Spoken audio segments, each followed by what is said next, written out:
विजयदीप न्यूजमध्ये आपले स्वागत। आज मंगळवार 30 जुलै सकाळचे उजनी अपडेट।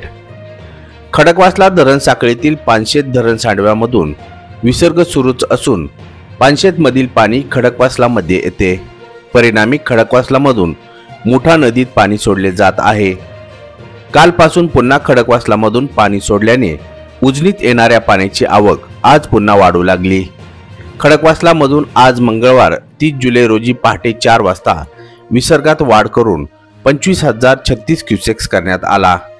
दौंड येथून उजनीत मिसळत असणाऱ्या पाण्याची आवक काल सायंकाळच्या तुलनेत आज सकाळी 10,165 क्युसेक्सने वाढली।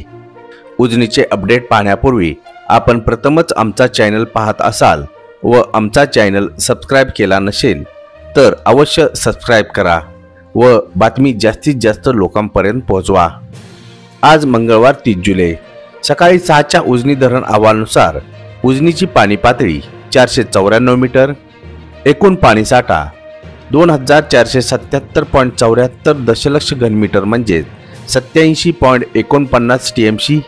त्यापैकी उपयुक्त पाणीसाठा 674.93 दशलक्ष घनमीटर म्हणजे 23.83 टीएमसी असून धरण टक्केवारी 44.49% झाली।